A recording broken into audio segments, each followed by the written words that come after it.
Bonjour à toutes et à tous. Aujourd'hui, j'aimerais vous partager quelques réflexions philosophiques en lien avec une série qui connaît actuellement un succès retentissant. Je veux parler de Squid Game.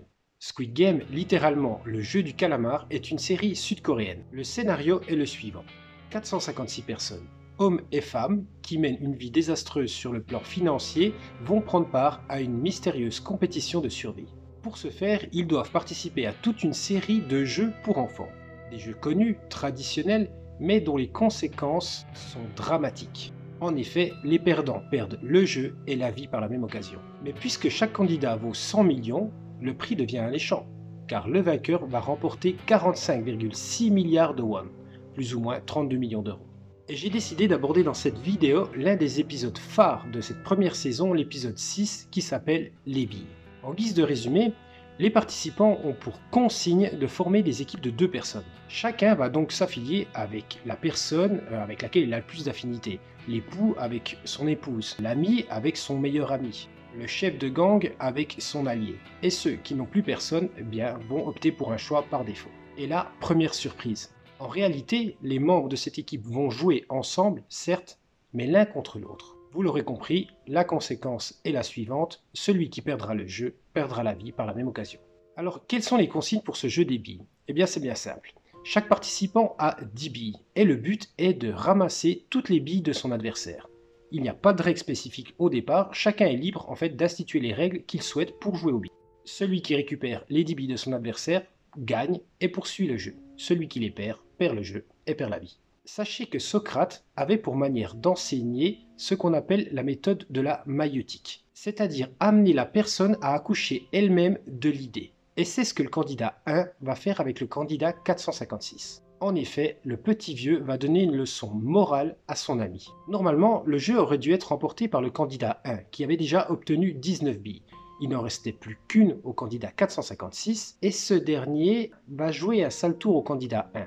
On remarque depuis le début de l'épisode que le candidat 1, le vieux qui a une tumeur au cerveau, perd la tête. Il est atteint de démence.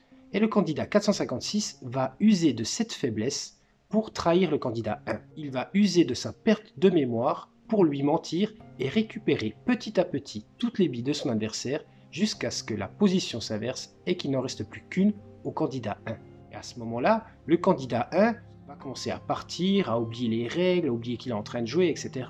Et le 456 va s'énerver. Et tout à coup, la série prend un tournant important. En réalité, le candidat 1 feignait la démence. Il faisait semblant. Il va expliquer à son ami dans le jeu, le Gambu, que son acte n'était pas très digne, que son procédé était fallacieux et que ça ne se faisait pas d'arnaquer une personne âgée atteinte de démence. Suite à quoi, il va offrir sa bille au 456 et se sacrifier par la même occasion. Et là, ce qui est étonnant, c'est que le candidat 1, finalement, aurait pu offrir ses billes dès le départ à son ami. Mais il ne va pas le faire. Il voulait que le candidat 456 passe seul par ses réflexions. C'est-à-dire qu'il comprenne lui-même ses égarements. Et après, il comprend cela. C'est bien le concept de la maïeutique que Socrate nous propose. Cet acte ne va pas laisser le candidat 456 insensible, bien entendu, vous l'aurez compris. Et les autres personnes, les autres membres des groupes qui vont perdre un être cher non plus. Ils vont être malheureux. Opposons cela au bonheur. Épicure disait que pour accéder au bonheur, il faut se détourner de tout ce qui pourrait nuire à la quiétude, c'est-à-dire à la tranquillité de son âme, que l'on appelle l'ataraxie. Seule donc une âme en paix peut être une âme heureuse. Et dans Squid Game, c'est particulier, parce que c'est très difficile. Dans cette posture, il faut profiter, comme le disait Épicure, c'est-à-dire tirer profit. Tirer profit de la mort de l'autre. En effet, dans Squid Game, pour profiter de la vie, il faut profiter de la mort d'autrui. Et cette relation entre les candidats durant cette épreuve va poser 2 questions fondamentales, celle de la sincérité et celle de la liberté. Étymologiquement, la sincérité c'est sin sans kéré, la cire, sans cire. Cela se rapporte au masque de cire que l'on portait justement pour masquer son visage, cacher son vrai visage, comme le dit l'expression. Vous comprenez le symbole. Et ce qui est particulier, c'est que les gardes qui sont masqués, d'ailleurs ils ont les 3 symboles du jeu du calamar, vont être sincères dans leur application des règles du jeu.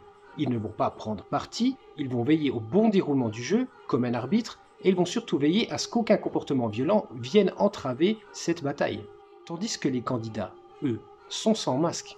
Pourtant, ils usent de procédés fallacieux pour arriver à leur fin et conserver leur vie. Pour reprendre cette relation entre le 1 et le 456, le candidat 1, Ol Ilnam, va par exemple feindre la démence. Et il va cacher d'autres éléments. Vous aurez bien compris que je ne veux pas non plus spoiler la fin de la série. Et il ment également à son compagnon lorsqu'il le fait entrer à nouveau dans le jeu, en lui disant que lui-même désire y participer à nouveau. Et le candidat 456, bien entendu, va user de la faiblesse, de la démence de son compagnon pour gagner. Deuxième question fondamentale, celle de la liberté. La liberté est l'une des questions essentielles de cette série. Mais la question que j'aimerais poser, les candidats sont-ils moins libres dans le jeu qu'ils ne le sont en dehors du jeu, dans la vie courante? En dehors de ces murs, leur situation financière les pousse à se cacher. Ils n'ont accès à rien, ils ne peuvent rien faire, ils n'ont pas d'argent. Et cela va même plus loin puisqu'ils n'ont plus de relations personnelles à cause de cette posture. Vous comprenez donc que leurs actes sont plus que limités. Sont-ils libres? Tandis que dans le jeu, leur provenance raciale, sexuelle, financière, etc. n'a plus d'importance. Ils sont mis sur un pied d'égalité. Ils sont tous au même niveau. Ils sont mis sur un pied d'égalité à l'approche des jeux, puisqu'ils ne connaissent pas en fait quel sera le jeu suivant par exemple, sauf un cas, si vous avez vu la série, vous l'aurez compris. Sont-ils libres pour autant? Eh bien, questionnons Spinoza. Pour Spinoza, la liberté est un concept mal compris. Il reflète en réalité notre ignorance des causes qui nous poussent à agir. On pense être libre, mais c'est faux. Pour Spinoza, nous ne comprenons simplement pas que nos actes sont gouvernés, sont poussés par quelque chose que nous ignorons. Pour Spinoza, donc, l'homme est dans l'illusion métaphysique de la liberté. Pour lui, tout ce qui lui arrive, tout ce qui arrive à l'homme, est en réalité l'effet d'une cause, elle-même l'effet d'une autre cause, elle-même l'effet d'une autre cause, elle-même... Bref, vous aurez compris. Pour illustrer cela, c'est bien simple. Reprenons cette relation entre le 456 et le candidat 1. On peut se dire que le candidat 456 était tout à fait libre dans son acte de trahison face au candidat 1. Mais en réalité, il le trahit parce qu'il est dans un jeu où la vie se joue. Et il joue parce qu'il y a 45,6 milliards à remporter. Et il veut remporter ces 45,6 milliards pour avoir une vie normale. Et il veut avoir une vie normale pour retrouver une relation stable et saine avec sa fille et pouvoir sauver sa mère. Est-il donc vraiment libre dans sa détermination? Eh bien Sartre répondrait que oui. Sartre pense que l'homme est condamné à être libre. Et pour ce faire, il est condamné à choisir une multitude de fois. Il est confronté à des choix incessants tout le temps. Il doit donc faire face à une infinité de choix, mais toujours avec son consentement. Pour lui, c'est ironique et c'est se voiler la face que de ne pas faire face à ces choix constants. Pour Sartre, c'est sa conscience qui va rendre le choix possible. Tandis que pour Spinoza, le candidat ignore simplement les causes qui le poussent à agir. Pour aller plus loin, on pourrait aborder cette notion de liberté avec Étienne de la Boétie. De prime abord, on pourrait dire que si les candidats sont amenés à se tuer, eh bien ce n'est pas de leur faute. C'est à cause des responsables du jeu. Eh bien Étienne de la Boétie ne verrait pas les choses d'un même œil. Dans son ouvrage Discours sur la servitude volontaire, il va faire ce constat. S'il y a des dominants et des dominés, cela passe forcément par l'acceptation passive des dominés. En réalité, les dominés vont rejeter la faute de cette domination sur les dominants pour avoir bonne conscience, mais cela n'aura aucun effet. La situation ne va pas changer. Un autre élément intéressant, la règle 3 du Squid Game. C'est une règle simple, mais pourtant révélatrice. La règle est la suivante. Si la majorité des joueurs le décident, ils peuvent mettre fin au jeu et reprendre leur vie d'avant.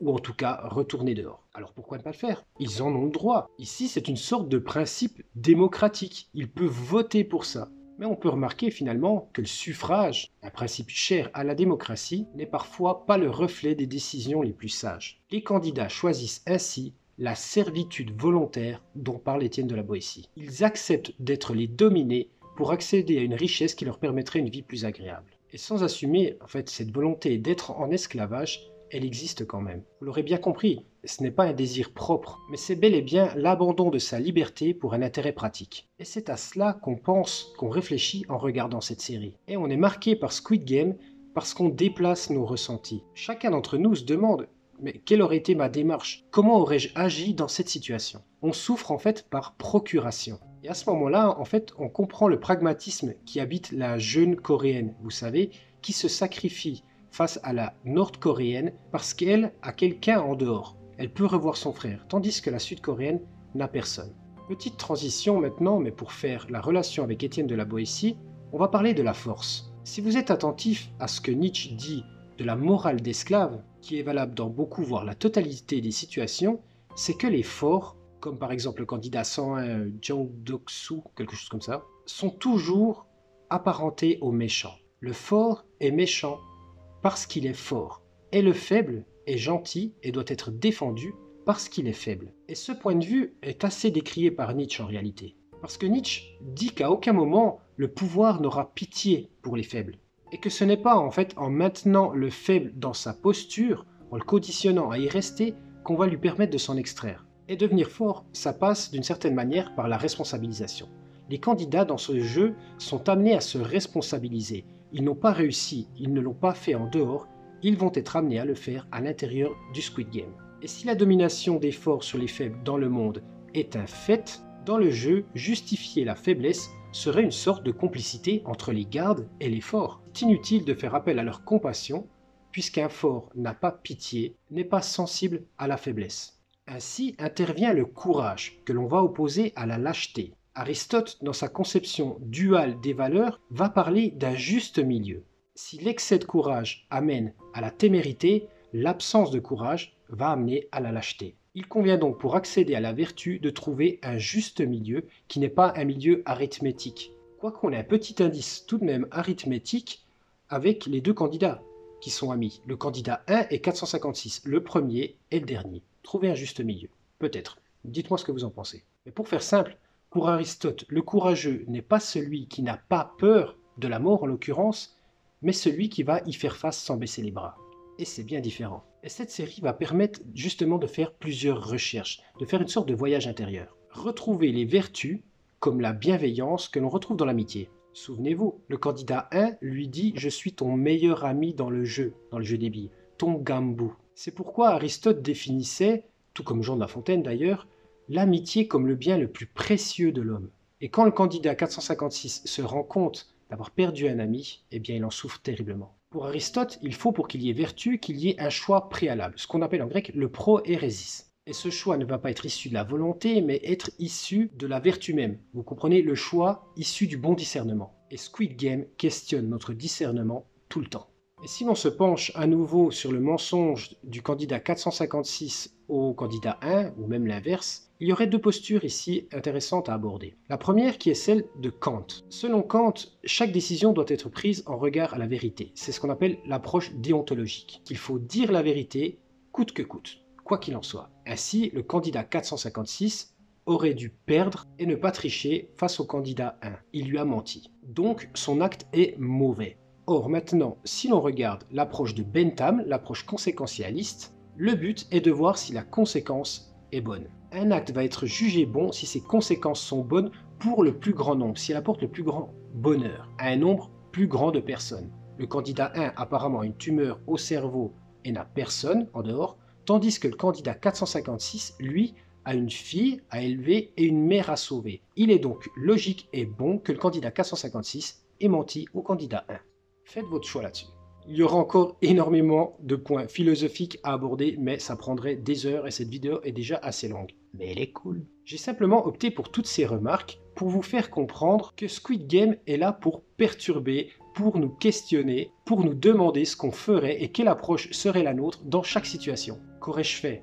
Aurais-je trahi, comme l'a fait le candidat 218 Abdoulali, en mettant des petites pierres à la place de ses billes dans le cornet, l'amenant à une mort certaine? Aurais-je accepté d'être le vainqueur contre ma propre femme dans le jeu, comme le candidat 69? Et c'est cette perspective de devoir choisir qui nous met mal à l'aise, qui nous fait souffrir. Et pourtant, on n'y est pas physiquement. Et c'est ainsi, voyez-vous, que l'épisode 6 de Squid Game est poétique. Et je vous vois déjà surpris de l'utilisation du terme poétique, mais poétique est à prendre au sens aristotélicien du terme, c'est-à-dire de poiesis en grec, c'est-à-dire que l'action allait tendre vers un but extérieur. Et c'est le propre du scénario ici. Symboliquement, le but est extérieur. Squid Game est une tragédie. Une tragédie, c'est un récit qui va mettre en scène des personnages, des lieux et des situations auxquels nous pourrions réellement être confrontés. Ça ne nous est pas arrivé, mais ça pourrait ou ça aurait pu nous arriver. Et ce que fait le petit vieux ou encore la sud-coréenne, c'est proprement de la tragédie. Un acte noble qui ira jusqu'à la purgation des émotions.